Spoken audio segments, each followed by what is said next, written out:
दोस्तों, एक प्राचीन समय की बात है।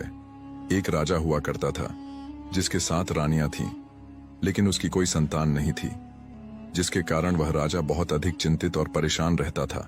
विशेष रूप से जब वह अपनी मृत्यु के बारे में सोचता था कि उसके बाद उसके विरासत और साम्राज्य का क्या होगा। दोस्तों, एक दिन एक गरीब फकीर राजा के दरबार में आता है।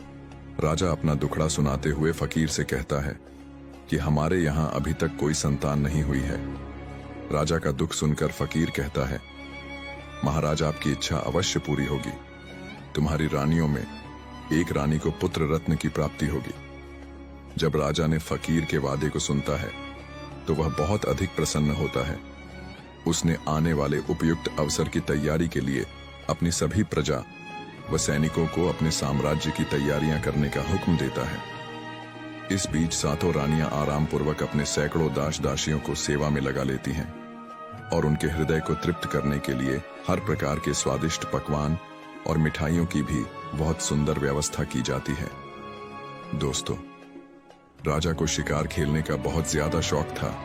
एक दिन अपने शिकार पर जाने से पहले उनकी रानियां राजा को समझाती हैं कि स्वामी, आप हर तरफ शिकार करने के लिए चले जाना, लेकिन उत्तर दिशा की तरफ मत जाना, क्योंकि हमने एक बहुत बुरा स्वप्न देखा है, जिसके कारण हमें बहुत अधिक भय है कि आपके साथ उत्तर दिशा में कुछ बुरा हो सकता है। राजा सभी रानियों की चिंता को देखते हुए उनकी विनती को स्वीकार कर लेता है और उसने अपनी रानियों से वादा करता है कि वह उत्तर दिशा में शिकार करने के लिए नहीं जाएगा और राजा दक्षिण दिशा की तरफ शिकार करने चला जाता है। लेकिन उसका दुर्भाग्य उसके साथ चल रहा था। काफी समय गुजर जाता है, लेकिन राजा को उस दिशा में कोई शिकार नहीं मिलता है। वह निपुणता से शिकार करने में वह अभ्यस्त था। और दोस्तों, ऐसा ही उसके साथ पूर्व और पश्चिम दिशा में भी होता है। राजा एक महान शिकारी किस्म का खिलाड़ी था।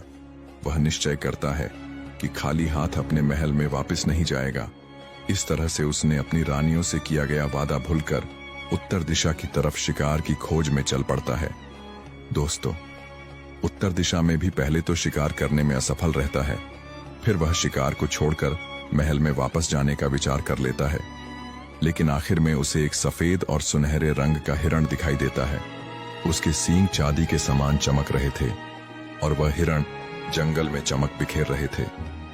राजा उसे गुप्त रूप से देखता है और उसको मारने के लिए अपनी मरती हुई इच्छा के साथ एक बार फिर से तत्पर हो जाता है।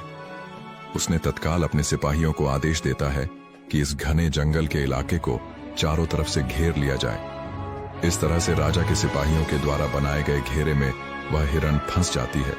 राजा के सिपाही घेरे को सिकोड़ना शुरू कर देते हैं और वह धीरे धीरे आगे बढ़ने लगते हैं। जब सफेद हिरनी अपने आप को फंसते हुए देखता है, उधर राजा उस हिरनी की तरफ धीरे धीरे बढ़ता जाता है। दोस्तों, तब सफेद हिरण सोचता है कि राजा मेरे को पकड़ लेगा। तब वह हिरण एक जोरदार पैरों की टक्कर राजा के सिर पर मारता है और राजा चारों खाने चित्त होकर नीचे जमीन पर गिर जाता है और वह खुद कर राजा को अपने रास्ते से हटाते हुए पहाड़ों की तरफ भाग जाता है।